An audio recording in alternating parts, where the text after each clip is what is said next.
आप देख रहे हैं पल पल न्यूज और मैं हूं आपके साथ नदीम अकरम। चीन के विदेश मंत्री पाकिस्तान के 2 दिवसीय दौरे के बाद अफगानिस्तान पहुंचते हैं और अफगानिस्तान के बाद भारत आकर के विदेश मंत्री और तमाम नेताओं से मुलाकात करते हैं। पर इस बीच देश के प्रधानमंत्री श्री नरेंद्र मोदी जी चीन के विदेश मंत्री से मुलाकात नहीं करते तो मीडिया खबर चलाता है कि देखिए हमारे देश के प्रधानमंत्री ने चीन के विदेश मंत्री को उसकी औकात दिखा दी। कुछ ऐसे शब्दों का इस्तेमाल किया गया जब चीन पाकिस्तान में था, क्योंकि मीडिया के जरिए यही बताया जाता है कि चीन पाकिस्तान के साथ, चीन तालिबान के साथ। ऐसे में भारत अब किसके साथ है जब चीन भारत में मौजूद है? क्योंकि इन तस्वीरों पर सवाल खड़े हो रहे हैं। पहला सवाल ये कि आखिरकार मजबूरी क्या है चीन के साथ जाने की, और दूसरा सवाल ये खड़ा होता है कि जब चीन आपके दुश्मन देशों के साथ खड़ा है यानी कि पाकिस्तान के साथ, तो क्यों आप समझौते कर रहे हैं और उन अंधभक्तों को आईना दिखाने का काम कर रहे हैं जो दिन रात सिर्फ पाकिस्तान को कोसने का काम करता है? क्योंकि अब तीसरा सवाल यह भी खड़ा हो जाता है कि हमें याद है कि गुड तालिबान, बैड तालिबान की परिभाषा किसने दी थी? देश के प्रधानमंत्री श्री नरेंद्र मोदी जी ने। और वही तालिबान के साथ चीन खड़ा हुआ है जो कि अपने 2 दिवसीय दौरे के बाद भारत पहुंचा है। और जब चीन हमारी जमीनों पर कब्जा कर रहा है, हमारे जवानों को शहीद कर रहा है, ये लाल आंखें आखिरकार कब दिखाएंगे? क्या यह माना जाए कि जब चीन के विदेश मंत्री से हमारे देश के प्रधानमंत्री मुलाकात नहीं करेंगे तो वो आईना दिखा देंगे? इन तस्वीरों पर बात करना जरूरी हो चुका है, क्योंकि चीन की जो रणनीति और जो आइडियोलॉजी पूरी तरीके से तैयार हुई है उस पर सवाल खड़े हो गए हैं। क्योंकि लगातार इन सवालों का जवाब ढूंढने की कोशिश की जा रही है जिस पर चीन भारत को घेरने की तैयारी कर रहा है। आखिरकार कैसे भारत सरकार को घेरने की कोशिश चीन द्वारा जारी है, सबसे पहले नजर डालते हैं पाकिस्तान के उस दौरे पर जहां चीन के विदेश मंत्री 2 दिवसीय दौरे पर थे। आपको बता दें कि भारत पर दबाव बनाए रखने के लिए चीन अब पाकिस्तान के कंधे का सहारा ले रहा है। समाचार एजेंसी आईएनएस की रिपोर्ट के मुताबिक चीन ने पाकिस्तान के साथ अपने रक्षा सहयोग को धार देने का फैसला किया। इस कवायद के तहत चीन पाक में अपने हथियारों का निर्यात बढ़ाएगा। इसमें चीन की ओर से पाकिस्तान को स्टिल्थ फाइटर्स से लेकर पनडुब्बियों तक की बिक्री शुरू की गई है। इस कदम को चीन की ओर से भारत पर दबाव बनाए रखने की रणनीति के तौर पर देखा जा सकता है। दरअसल दक्षिण एशिया में चीन अपने रक्षा विस्तार को बढ़ाने के मकसद से आगे बढ़ रहा है। गौर करने वाली बात यह है कि पाकिस्तान के साथ रक्षा सहयोग में चीन की बढ़ोतरी ऐसे समय में हुई है जब अमेरिका और यूरोप रूस यूक्रेन संघर्ष से पैदा हुए हालात पर ध्यान केंद्रित कर रहे हैं। इस्लामिक सहयोग संगठन यानी ओआईसी के विदेश मंत्रियों की बैठक में भाग लेने आए चीन के विदेश मंत्री वांग यी ने इस्लामाबाद में अपनी यात्रा के दौरान कहा कि चीन पाकिस्तान को अपनी क्षमता के अनुरूप मदद देने के लिए तैयार है। इस महीने की शुरुआत में चीन ने पाकिस्तान को अपने रक्षा सहयोग के तहत 6 J-10C लड़ाकू विमान दिए थे। J-10C फाइटर जेट बुधवार को इस्लामाबाद में पाकिस्तान दिवस के मौके पर हुई परेड का भी हिस्सा थे। J-10C एक 4.5 पीढ़ी का लड़ाकू विमान है जो क्षमता के मामले में F-15S और F-35 स्टिल्थ लड़ाकू विमानों की श्रेणी में शुमार है। इस परेड में पाकिस्तान ने अपनी सैन्य ताकत का भी प्रदर्शन किया था, जहां हथियार के साथ पाकिस्तान की मदद की जा रही है। और तो और चीन के विदेश मंत्री पाकिस्तान के दौरे के बाद अफगानिस्तान पहुंचते हैं और अफगानिस्तान में तालिबान की सत्ता है। और जब तालिबान की सत्ता है तो तालिबान को लेकर के किस तरीके से आइडियोलॉजी चीन ने तैयार की, इस पर भी नजर डाल लीजिए।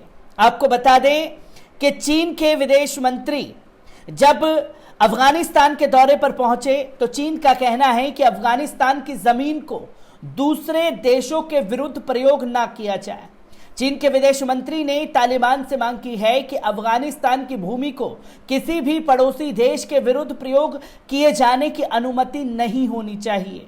हालांकि अफगानिस्तान से अमेरिकी सैनिकों की वापसी के बाद जब से तालिबान ने इस देश की सत्ता अपने हाथों में ली है, तब से उसका कहना है कि अफगानिस्तान की धरती किसी भी देश के विरुद्ध प्रयोग नहीं की जा सकती।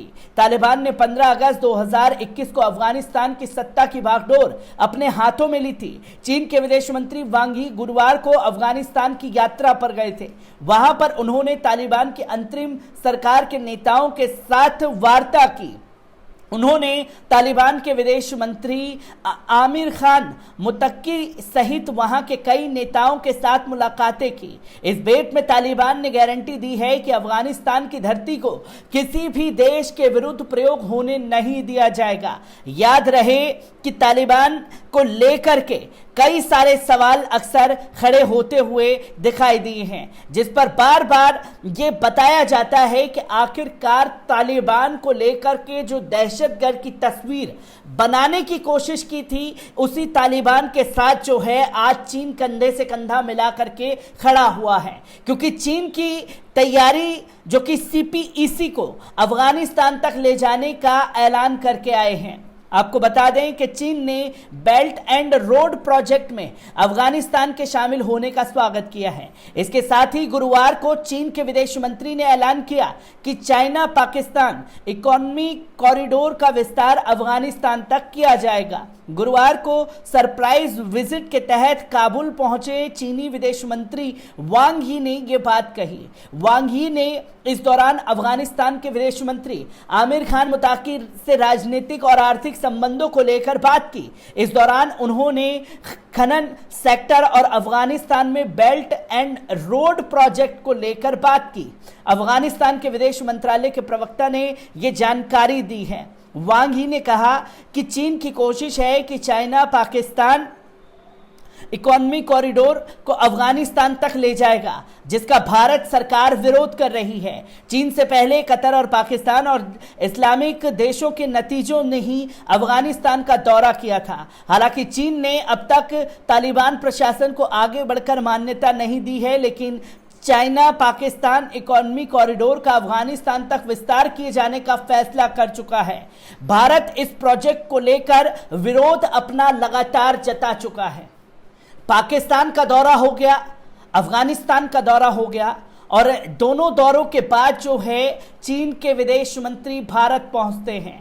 और भारत में किन किन मुद्दों को लेकर के चर्चाएं की गई, एक बार इस पर नजर डाल लीजिए।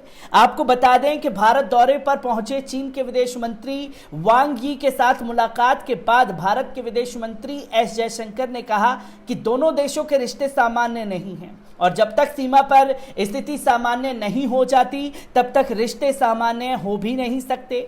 प्राप्त रिपोर्ट के अनुसार भारतीय विदेश मंत्री जयशंकर ने पत्रकारों को बताया कि ओचक दौरे पर भारत पहुंचे चीनी विदेश मंत्री वांग यी से उनकी बातचीत 3 घंटे तक चली, और इस दौरान उन्होंने यी से ईमानदारी से बात की। उन्होंने बताया कि बातचीत दोनों देशों से आपसी रिश्तों पर ही केंद्रित रही।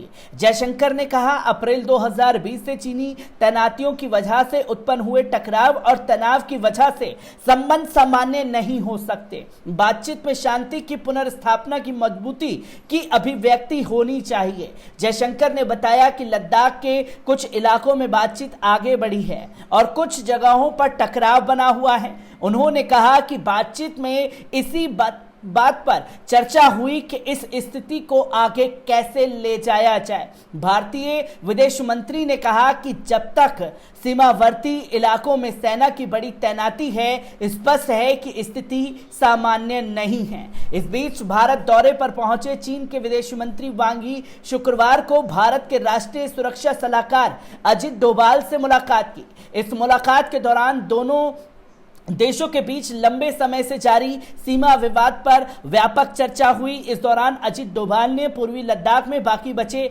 सभी विवादित क्षेत्रों से सैनिकों को जल्द से जल्द और पूरी तरह पीछे हटने पर बल दिया। वहीं वांग यी ने अजित डोभाल से कहा कि चीन भारत का सम्मान करता है और दोनों देशों को एक दूसरे के विकास को सकारात्मक तरीके से देखना चाहिए। चीन के विदेश मंत्रालय के अनुसार चीनी विदेश मंत्री वांग यी ने भारत के राष्ट्रीय सुरक्षा सलाहकार अजित डोभाल से कहा, दोनों देशों को दीर्घकालिक दृष्टिकोण अपनाना चाहिए और सीमा के मुद्दों को इससे अलग रखना चाहिए। इस बीच चीनी विदेश मंत्रालय ने शुक्रवार को बीजिंग में कहा कि विदेश मंत्री वांग यी की भारत यात्रा का विस्तार से विवरण सही समय पर जारी किया जाएगा। अब जो डोभाल से बातचीत हुई है, डोभाल से द्वारा की गई बातचीत पर गौर करना जरूरी है। जहां एक तरफ जब यह कहा जा रहा था कि चीनी सैनिकों ने हमारी जमीनों पर कब्जा कर लिया है, तब यही केंद्र की मोदी सरकार थी ये कहते हुए दिखाई दी कि कहीं कोई कब्जा नहीं हुआ है, भारत सरकार के खिलाफ साजिशें रचने की साजिशें चल रही हैं। वहीं डोभाल ने वांग यी जब चीन के विदेश मंत्री आए तो साफ तौर पर कहा डोभाल ने कि सीमा पर जो आपके लोग हमारी तरफ बढ़े हैं वो जब तक पीछे नहीं हट जाते तब तक कोई मामला सुलझने वाला नहीं है। अगर जब कोई आया ही नहीं, हमारी जमीनों पर कब्जा हुआ ही नहीं, तो क्यों डोभाल ने चीन के विदेश मंत्री के आगे ये बातें रखी और क्यों देश की जनता को गुमराह किया? और दूसरा सवाल जो चीन के विदेश मंत्री ने जवाब दिया, जहां विदेश मंत्री भारत के जयशंकर और खासतौर पर डोभाल का फोकस था कि सीमा विवाद को लेकर के चर्चा की जाए। विदेश मंत्री ने साफ तौर पर कहा कि सीमा के विवाद को अलग हटाया जाए और जो सुरक्षा सलाहकार हैं और जो आर्थिक मदद होनी चाहिए, व्यापार समझौते को लेकर के चर्चा की जाए। यानी कि सिरे से चीन के विदेश मंत्री ने सीमा विवाद पर बात करने से इनकार कर दिया। यह सबसे बड़ा सवाल खड़ा होता है मोदी हुकूमत पर। और जो पाकिस्तान का दौरा, अफगानिस्तान में तालिबान से मुलाकात, ये भारत सरकार को घेरने की जो चीन की साजिश है वो कहीं ना कहीं उसमें उलझती हुई मोदी सरकार नजर आ रही है। मैं ऐसी ही हर एक खबर से आपको रूबरू कराता रहूंगा। दीजिए इजाजत, शुक्रिया।